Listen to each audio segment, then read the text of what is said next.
بسم الله الرحمن الرحيم والصلاة والسلام على النبي الكريم. باشمهندس باسم هشام معاكم. النهاردة بإذن الله هنتكلم على موضوع مهم جدا في السوليد ووركس اسمبلي.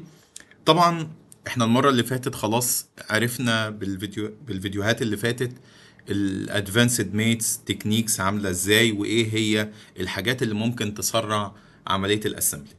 النهاردة هنتكلم على موضوع من الموضوعات المهمة جدا اللي انت لازما كسوليد ووركس يوزر تكون عارف كويس معنى الحاجة اللي احنا هنتكلم عليها والتوبيك اللي احنا هنتكلم عليه النهاردة ان شاء الله.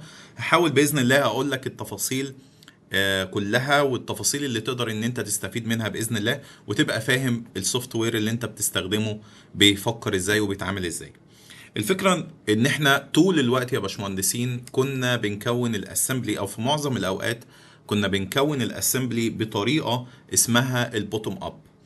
فكره البوتوم اب ببساطه ان انت عشان تكون الاسمبلي اللي حضرتك شايفه اللي هو مثلا الماشين فايس ده، كنت بتحتاج ان انت تعمل الكومبوننت ده لوحده وتعمل الكومبوننت ده لوحده، وبعد كده تعمل لهم انسيرشن جوه الاسمبلي فايل، وبعد كده تجمع بقى عن طريق الميتس الكومبوننت المختلفة عشان تكون الاسمبلي بتاعك. وده اللي احنا بنقول عليه البوتوم اب. يبقى فكرة البوتوم اب يا باشمهندسين في السوليد ووركس اسمبلي هي فكرة ان انت بتعمل كل كومبوننت بشكل منفصل. بتبدأ بسكتش، بعد كده فيتشر، بعد كده بتضيف الريليشن والدايمنشن الخاصة بالبارت. يعني انت بتتعامل في الانفايرمنت الخاصة بالبارت وبتحط الابعاد بتاعت البارت جوه الانفايرمنت بتاعت البارت. ودي هتفهم انا قصدي ايه بالكلمة دي كمان شوية. فكل التفاصيل الخاصة بالبارت موجودة جوه الفايل بتاع البارت. بعد كده بعد ما بتخلص بتعمل انسرت للبارت ده جوه الاسمبلي وتبدأ تعمل بارت مع بارت لحد ما تكون الاسمبلي بتاعك او الفاينل لوك بتاع الفاينل اسمبلي بتاعك. الطريقة دي اسمها البوتوم اب. في الحقيقة احنا عندنا طريقة تانية بنقدر نستخدمها جوه السوليد ووركس اسمبلي، والطريقة دي اسمها التوب داون اسمبلي موديلنج. فكرة التوب داون هي عكس البوتوم اب، يعني باينة من الكلام كده. ففكرة البوتوم اب يا باشمهندسين ان احنا بقى دلوقتي بنعمل العكس، وهو باين من الكلمة بتاعتها عكس بوتوم اب طبعا توب داون. ففكرة توب داون اسمبلي يا باشمهندسين ان انت حاليا انت بتبدأ عملية الديزاين في الاسمبلي انفايرمنت. وطبعا ده مختلف عن اللي احنا كنا بنتكلم فيه من شوية، لان احنا من شوية كنت بقول لك البوتوم اب انت بتعمل تفاصيل البارت كلها وبتبدأ الديزاين في البارت وبعد كده بتبدأ تجمع البارتس دي في الاسمبلي انفايرمنت. الموضوع هنا بقى في التوب داون اسمبلي انت بتبدأ عملية الديزاين خلال الاسمبلي انفايرمنت نفسها. لما بتبقى فاتح الاسمبلي انفايرمنت زي ما حضرتك شايف، مطلوب منك ان انت بقى تبدا تعمل الاسمبلي. وده هنشوفه دلوقتي وبنعمله ازاي والتفاصيل بتاعت الموضوع ده عامله ازاي. ففكره توب داون اسمبلي تاني انت بتبدا من الاسمبلي تعمل الديزاين. طيب الفكره بقى يا باشمهندسين ببساطه ان انت اي بارت هتحطه دلوقتي في الاسمبلي او هتبدا تخلقه في الاسمبلي بيخلق عن طريق حاجه اسمها الان كونتكست. الان كونتكست بمعنى ان انت هتنشئ بارت عن طريق سكتش واخد ريليشن من بارت خارجي. بتنشئ بارت جوه الاسمبلي انفايرمنت واخد ريليشن وريفرنس من بارت خارجي. هتقول لي يعني ايه يا باشمهندس انت حضرتك يعني لخبطتني. مثلا يا باشمهندسين الماشين فايس، طبعا كل الناس عارفه ان الماشين فايس دي بيبقى فيها قطعه هنا كده زي قطعه حديد هنا كده، وقطعه الناحيه التانية، والمفروض ان بيبقى فيه تول. التول دي بتقعد ايه بتمسك يعني بتمسك البارت اللي انت عايز تمسكه عشان تشتغل عليه. تمام. وليكن مثلا القطعه اللي احنا عايزين نرسمها هنا هي واخده نفس الابعاد بتاعت السطح ده مثلا. فانت دلوقتي عايز ترسم بارت ليه نفس الابعاد اللي موجوده هنا في الحته دي ليه نفس الابعاد بتاعه الفيس ده. بنعمل الكلام ده ازاي يا باشمهندسين؟ اول حاجه بنروح على انسيرت كومبوننت، الدروب داون منيو دي بتلاقي حاجه اسمها انسيرت كومبوننت دي عارفينها طبعا، وعندك حاجه اسمها نيو بارت. تمام. يبقى انت بتنشئ بارت جوه الاسمبلي انفايرمنت. جميل جدا. اول ما بتدوس نيو بارت بيبدا يسالك انت عايز تعمل انسيرشن للبارت ده فين. قدامك طريقتين، لا اما تدوس في اي مكان فاضي وبالتالي اي بارت هتنزله هينزل في الاوريجن بتاع الاسمبلي، او تختار الفيس او البلين اللي انت عايز تعمل انسيرت للبارت ده عليه. في الحاله دي احنا عايزين نعمل انسيرت للبارت ده فين يا باشمهندسين؟ على السطح ده. فانا هروح اختار السطح ده. اول ما بختار السطح ده انا لاحظت ان حصل تغيير عندي في الاسمبلي. اول حاجه لاحظت ان ظهر عندي دلوقتي كاني في بارت. ليه؟ عرفت ازاي ان البارت بيبقى فيه فيتشرز وسكتش والحاجات بتاعت الفيتشر بتاعت البارت. تمام. ولاحظت ان بقيه البارتس حصل لها ان هي بقت زي اوبيك كده. واتضاف عندي البارت الجديد اللي انا لسه ضايفه، وطبعا هنتكلم عن الموضوع ده باستفاضه كمان شويه، اللي هو لونه ازرق ده كده البارت اللي انا حاليا لسه عامل له انسرشن. وزي ما حضرتك شايف هو مفيش اي بارت اساسا، هو فتح لك على طول السكتش عشان تبدا ان انت ترسم البارت. حلو. طيب دلوقتي يا باشمهندسين احنا بنقول ان البارت اللي انا عايز اضيفه هو واخد نفس الابعاد بتاعه السطح اللي احنا كنا واقفين عليه ده. عندك طريقتين، ان انت تبدا ترسم بقى لاين وفيلت وتحط نفس الابعاد وتعمل كولينير وتعمل بارل والكلام ده كله. او بكل بساطه شديده لو انا عايز اخد كوبي من السطح ده كله بالريليشن بتاعته بنفس الابعاد بنفس كل حاجه، كل اللي انا عايز اعمله ان انا هروح جاي هنا عامل سيلكت للفيس وقايل له والله انا عايز اعمل كونفرت انتيتيز. تمام. انا كده عملت كونفرت للانتيتيز، انا ما ضفتش اي ريليشن. لان انا لو ضفت اي ريليشن هفهم حضرتك المشكله هتبقى فين. لو انا ضفت اي ريليشن يا باشمهندسين، الهدف من ان كونتكست فيتشر او ان كونتكست بارت او الهدف من التوب داون اسمبلي عموما ان البارت اللي انا بخلقه ده هو بيحصل له ابديت لما البارت الاساسي بيتغير. بمعنى لو حصل تغيير في العرض بتاع البارت اللي هو الاساسي ده، الحته اللي انا عاملها الجديده او البارت اللي انا عامله الجديد هو كمان يتغير. لان انا مش حاطط له ابعاد ومش حاطط له اي حاجه، انا واخده ريفرنس من السطح اللي هو اترسم عليه. يعني يا رب الموضوع ده يبقى واضح. هندخل على فيتشر يا باشمهندسين وهنضيف اكستروجن، وليكن الاكستروجن ده ب 10 مللي. مش مهتم دلوقتي بالدايمنشن ده، وهقول له اوكي. لاحظ معايا انا حاليا كاني بعمل ايديت في بارت جوه اسمبلي، وده باين عندي هنا من الاكزit بutton دي. لو انا دوست عليها كده كده انا رجعت تاني للاسمبلي. طيب انا ضفت يا باشمهندس البارت ده، وده كده بارت احنا بنطلق عليه ان كونتكست بارت، اتعمل بان كونتكست فيتشر. وطبعا احنا فهمنا ان كونتكست بارت او ان كونتكست فيتشر معناها ان البارت اللي انا عملته هو اوريدي ما فيهوش اي ابعاد. يعني من البارت هو الابعاد بتاعته واخدها من السطح اللي هو الاصفر ده. حلو. وده ظاهر عندي بقى هنا كانه فيرتشوال بارت اللي احنا بنقول عليه الان كونتكست بارت او الان كونتكست فيتشر، بنطلق عليه برضو فيرتشوال بارت. بنعرف ازاي ان هو فيرتشوال بارت؟ بتلاقي اسم البارت كده موجود ومعمول علامه اللي هي زي الاس دي ماشين فايس، معناها ان ده فيرتشوال بارت اسمه بارت 1 اتعمل على الماشين فايس. وطبعا حته السهم دي هنتكلم عليها كمان شويه. حلو. يبقى انت دلوقتي يا باشمهندس عملت فيرتشوال بارت على البارت اللي هو البيز الاولاني اللي احنا اوريدي كان موجود في الاسمبلي. حلو. فكره الفيرتشوال بارت دي يا باشمهندسين ان هي واخده ريفرنس من البارت الاساسي. فكره السهم دي بقى هي ده معناه ان ده واخد اكسترنال ريفرنس من البيز 1. حتى لو انا جيت وقفت عليه كده هتبص تلاقي ان هو عامل لك ان ده واخد ريفرنس من بيز 1. فكره الاكسترنال ريفرنس دي يا باشمهندسين هنتكلم عليها بالتفاصيل، وهنتكلم على انواع الاكسترنال ريفرنس دلوقتي. يبقى انت دلوقتي يا باشمهندس تقدر تعرف يعني ايه كلمه توب داون اسمبلي، يعني ايه كلمه فيرتشوال بارت، يعني ايه كلمه ان كونتكست سواء فيتشر او بارت. حلو. لما بنعمل يا باشمهندسين الان كونتكست بارت ده بيخلق جوه الاسمبلي بتاعتك حاجه اسمها الابديت هولدرز. ويا ريت تكون انت فاكر اول ليسون احنا اتكلمنا فيه على فكره الابديت هولدرز اللي بتبقى موجوده في الاسمبلي بتاعك. الابديت هولدرز دي يا باشمهندسين ما بتكونش باينه باي ديفولت، بس انت بتيجي على التوب ليفل اسمبلي وتدوس رايت كليك كده وبتقدر تعمل شو ابديت هولدرز. تمام. فكره الابديت هولدرز دي ببساطه شديده هي بيحصل لها ريبيلد لكل الابديت هولدرز مع بعض عشان تعرف البارتس الجديده اللي انت ضايفها كان كونتكست بارت.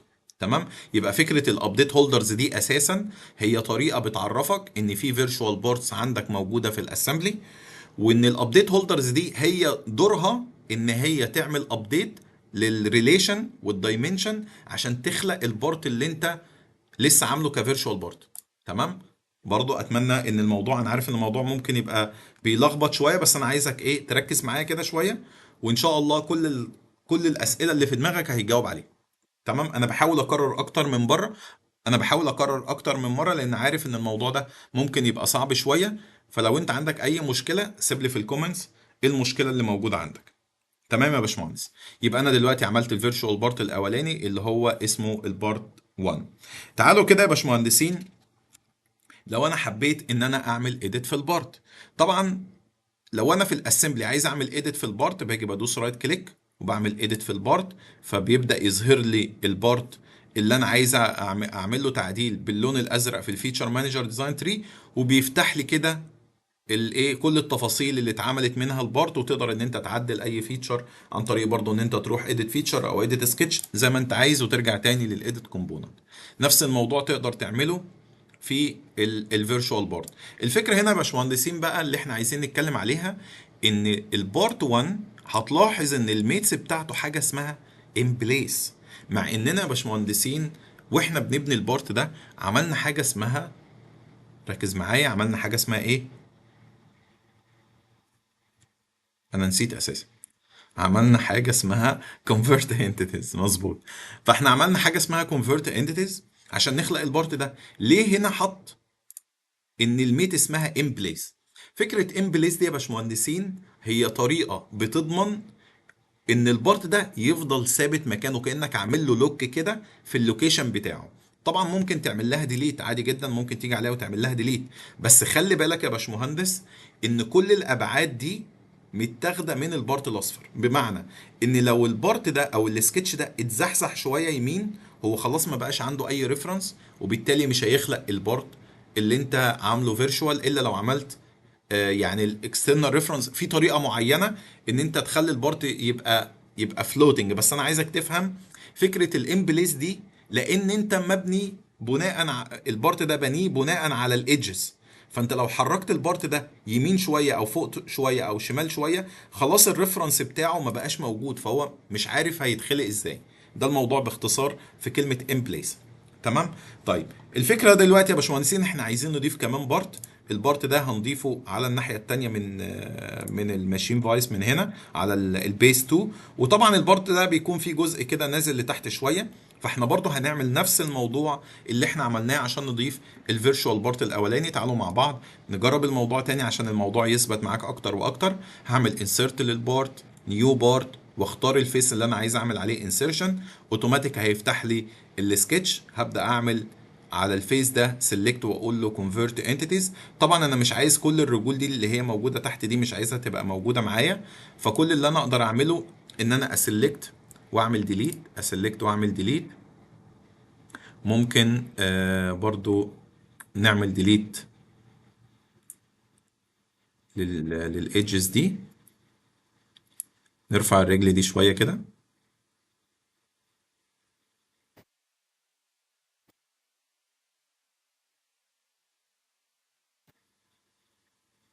المفروض نرفعها لحد الايدج دي. نفس الكلام الناحيه التانيه. هفهم حضرتك ليه دلوقتي. وهاجي امسح ده وهمسح ده وهمسح الايدج دي وهمسح دول كمان، مفيش ادنى مشكله. انا خدت بس الاوتر بروفايل. هاجي هنا على البارت ده، هاجي على انا اسف، هاجي على الايدج دي، هاجي على الايدج دي واقول له ان انا عايز اعمل اوفست مثلا ب 2 مللي مثلا لبره، واختار برضو نفس الايدج الناحيه التانيه. انا اسف، خلينا نمشي واحده واحده بس. اوفست 2 مللي لبره، نفس الموضوع. حلو قوي. وبعد كده هوصل بيهم بقى باللاين بالشكل ده. الناحية التانية برضو باللاين. انا عايزك تتخيل معايا الشكل بقى عامل ازاي. واوصل ما بين النقطتين دول بلاين. تمام. حلو جدا. انا هحاول بس احرك ده اشوفه هيتحرك معايا تاني ولا لا. تمام زي الفل كده، كل حاجه بقت ثابته. طبعا انت متخيل دلوقتي الشكل اللي انا عايز اعمله، ان الشكل واخد البروفايل اللي بره واوفست من من السطح الداخلي ب 2 مللي زي ما حضرتك شايف. وبرده الريليشن والدايمنشن اللي انا بضيفها دي هي من ضمن الديزاين انتنت، ان هي لو مهما اتغير العرض دايما هياخد 2 مللي من الايه البيز الاولانيه دي. هعمل الفيتشر بقى دلوقتي اكستروجن، واخليها برضو اي قيمه عندي، وليكن مثلا 10 مللي، وادوس اوكي بالشكل ده كده عشان يظهر معايا الموضوع بالشكل ده. وممكن برضو ان انا اضيف عليها بقية التفاصيل بتاعتها، ان انا هاجي هنا اعمل سكتش جديدة. السكتش دي هتاخد نفس البروفايل بتاع السطح اللي انا عامله الاول، اول مرة، اللي هو الفيرشوال بارت الاولاني. بس هنا في نقطة بقى يا باشمهندسين. طبعا انا عايز اخد نفس السطح ده اعمله اضيفه، يعني يبقى قطعه زياده موجوده على البارت التاني اللي انا لسه ضايفه كفيرتشوال بارت.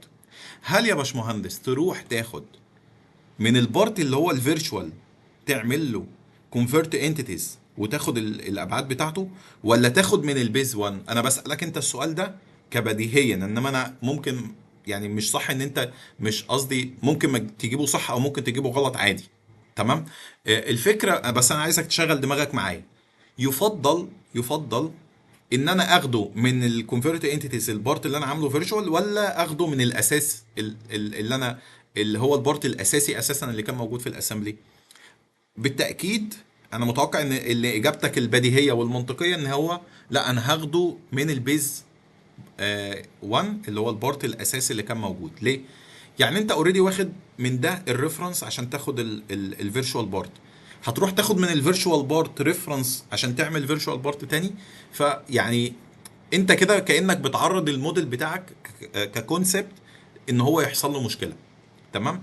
طبعا لو عندك يعني تعقيد اكبر في الاسمبلي، فانا بتكلم ان انت دايما خلي الكونسبت في دماغك يكون ان انا باخد من البارت الاساسي، ما باخدش من البارت اللي انا عامل له فيرتشوال اساسا من نفس البارت. تمام. فانا هعمل هايد للبارت ده، وهاجي على السطح ده واقول له كونفرت انتيتيز.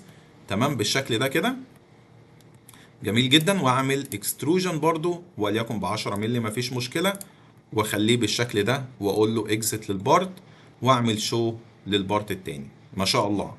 يبقى احنا كده يا باشمهندسين عملنا تو بارتس، الاتنين فيرتشوال بارت. عرفت ازاي يا باشمهندس ان هم فيرتشوال بارت؟ حتى لو فتحت الاسمبلي لاول مره ببدا اشوف ان هو معمول علامه اللي هو علامه الباور دي كده، كانه بيعرفك ان ده اتعمل على الماشين فايس نفسها. وكمان الحاجه التانيه اللي بتعرفك هي فكره الاكسترنال ريفرنس، ودي ليها دلاله ان هو واخد اكسترنال ريفرنس من بارت خارجي. الريليشن والدايمنشن اللي بنت البارت سواء بارت 1 او بارت 2 مش موجوده جواه، هي متاخده من بارتس خارجيه. حلو جدا. يبقى انا دلوقتي يا باشمهندسين عملت تو بارتس. ايه بقى الفكره بقى يا باشمهندس اللي انت عايز توصلها لنا؟ يعني انت بقالك ساعه عمال بتشرح لنا، بتقول لنا يا باشمهندس فكره الان كونتكست فيتشر والان كونتكست بارت، وان انت بتقدر تعمل انسيرت الفيرتشوال بارت. طب انت بقى يعني احنا استفدنا ايه بقى من الموضوع ده؟ كل اللي حضرتك هتستفيده بقى ان انت عملت بارت جوه الاسمبلي، وبالتالي لما تيجي حضرتك تعمل تعديل للبارت ده، بمعنى ان انا هخلي مثلا العرض بتاعها بدل ما هي 70 اخليه مثلا 100، وندوس اوكي. تعالى نعمل ريبيلد مع بعض. هتبص تلاقي ان اوتوماتيك العرض بيتغير. عايزين مثلا نغير، طب خليني اقول لحضرتك على حاجه. عايزين نغير مثلا الفيلت اللي موجود هنا، مثلا الار 5 دي خليها مثلا 7. تعالى نعمل كده ريبيلد. هتبص تلاقي ان ده اتغير وده كمان اتغير وكله اتغير وبقى ايه، كله بسوى واحد. فالفكره هنا يا باشمهندسين فكره الفيرتشوال بارت هي اسهل ان انت تبني الاسمبلي. بس في ملحوظه مهمه لازم أن تكون في بالك، ان يفضل استخدام الفيرتشوال بارت ده او الان كونتكست بارت او الان كونتكست فيتشر في البارتس اللي هي one of a kind. ليه يا باشمهندس؟ لان البارت ده يفضل ان البارت ده تستخدمه جوه الاسمبلي ده فقط، فانت تقدر تعمله كده بكل سهوله ما يبقاش فيه اي مشاكل.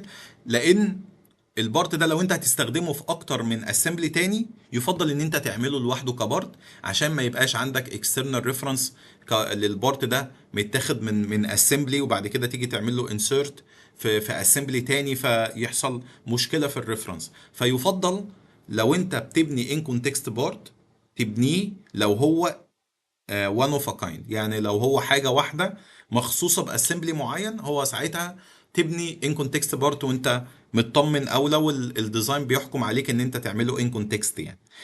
طبعا انت تقدر ان انت تحفظ الفيرتشوال بارت دي لوحدها، يعني انت ممكن تيجي تدوس رايت كليك كده عليها وتعمل سيف بارت ان اكسترنال فايل عادي جدا. بس خلي بالك ان البارتس دي اساسا، البارتس دي متاخده الريفرنس بتاعتها من الاسمبلي، يعني هي بحد ذاتها مش موجوده يا باشمهندسين الا لو الاسمبلي موجود. ده اللي انا بحاول اوصله طبعا، والاكسترنال ريفرنس موجود.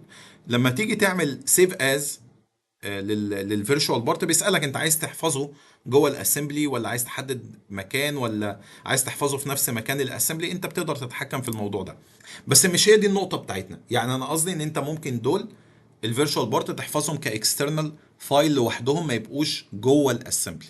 تمام. اللي انا كنت عايز اقوله لحضرتك ان انت لو جيت دوس رايت كليك كده ورحت على الاكسترنال ريفرنس بيبدأ يقول لك البارت خلي بالك اللي انت واقف عليه ده هو متاخد ان كونتكست ريليشن من الريفرنس انتيتي اللي حضرتك شايفها قدامك دي. تمام. بتقدر انت بقى بعد كده لا اما تعمل لوك للريفرنس دي لو انت عايز تحرك البارت ده، لو انت عايز تحرك البارت ده وما يبداش يقرا وما يقعدش يقرا من الاسمبلي اللي انت بنيته من خلاله، بتعمل لوك وممكن تعمل انلوك تاني لو انت عايز بقى ترجع الريفرنس، او تعمل بريك لو انت عايز تعمل بريك للريفرنس وتحفظه كاكسترنال فايل عشان تستخدمه في اسمبلي تاني. والقصه دي يعني بسيطه، يعني ان انت تعمل بريك اول وخلاص تعمله سيف، سيف البارت ده اكسترنالي وخلاص، وتقدر ان انت بعد كده تستخدمه في اي اسمبلي تاني مفيش ادنى مشكله. بس المقصد هنا يا باشمهندسين ان هو ما دام بارت انت متوقع هيستخدم في اكتر من اسمبلي، يفضل ان انت تبنيه من الاساس بدل ما انت تعمله فيرتشوال وبعد كده تكسر الريليشن وبعد كده تحفظه اكسترنالي كبارت. وهنا بقى انا كنت عايز اقول لحضرتك ايه الفروقات اللي ممكن تلاحظها في الاكسترنال ريفرنس، لان انت ممكن تلاقي سهم زي كده وممكن تلاقي، خلينا اظهر على الشاشة الاشكال اللي ممكن تبقى موجودة قدام حضرتك. ممكن يظهر لك سهم زي حضرتك شايفه كده، ده كده معناه ان كونتكست، ومعناه ان الريليشن بتاعته موجوده وابديتد وكل حاجه تمام. يعني الشكل اللي انت شايفه ده هو الشكل اللي انت عملته كفيرتشوال بارت، والان كونتكست ابديتد وكل حاجه زي الفل. تمام. لو لقيت السهم ده موجود وجنبيه علامه استفهام، ده معناه اوت اوف كونتكست. يعني ايه؟ يعني الاكسترنال ريفرنس اللي انت كنت عامل منه البارت هو مش مفتوح، فده معناه ان السوليد ووركس مش قادر يعرف اذا كانت دي الفاينل فيرجن من الفيرتشوال بارت ولا لا. احنا هنا يا باشمهندسين عدلنا مثلا ال 100 دي خليناها 120 كمثال، هنعمل ريبيلد. تمام. لو انت فتحت البارت ده كاكسترنال بارت، البارت الفيرتشوال ده فتحته كاكسترنال فايل لوحده، وجيت انت فتحت الاكسترنال فايل والاسمبلي نفسه اللي هو الماشين فايس ده كان مقفول، ساعتها هتلاقي سوليد وركس يعمل لك السهم ويعمل لك علامة استفهام، لأن الاسمبلي الأساسي اللي اتاخد منه البارت ده مقفول، فهو مش قادر يعرف إذا كانت دي الأبديتد فيرجن ولا لأ. تمام. يعني بدل ما كان 100 بقى 120. هو لو البارت الأساسي مقفول، لو الاسمبلي الأساسي مقفول، السوليد وركس مش هيبقى عارف إذا دي الفاينل فيرجن ولا لأ. عشان كده لو أنت لقيت السهم وعليه علامة استفهام، ده معناه ان انت تفتح الاسمبلي الاساسي اللي انت عملت منه البارت. طيب لو انت لقيت سهم ولقيت معمول عليه ستار، دي كده معناها ان هي اللوكت ريفرنس، معناها ان الاكسترنال ريفرنس معمول له لوك. فاكر لما احنا جينا على الاكسترنال ريفرنس كده وقلنا ان انت ممكن تعمل لوك اول او بريك اول؟ لو انت لقيت علامة الستار معناها ان انت كنت عامل لوك اول للريفرنس، بمعنى ان اي تعديل هتعمله في الاسمبلي مش هيسمع في الفيرتشوال بارت. تمام. اظن ان الموضوع واضح، لان هو دلوقتي واخد الريفرنس من الاسمبلي وانت عملت لوك، فلما تيجي تعدل الاسمبلي هو البارت مش هيسمع لان هو معمول له لوك للريفرنس. اخر حاجه يا باشمهندس ان انت معمول جنب السهم معمول علامه اكس، ده معناه ان انت عامل بريك للريفرنس، بمعنى ان اي تعديل بعد كده حتى لو في المستقبل هيتم على الاسمبلي، البارت ده ملوش دعوه، خلاص البارت ده وقف عند 120، جيت انت عدلت ده خليته مثلا 70 خليته 87، ده هيبقى بريك ملوش علاقه بالاسمبلي الاساسي اللي اتبنى عليه. وده كده يا باشمهندسين، اتمنى ان انا اكون قدرت اوصل لكم المعنى الكامل من فكره التوب داون اسمبلي، وان شاء الله اشوفكم في فيديو جديد على خير. السلام عليكم.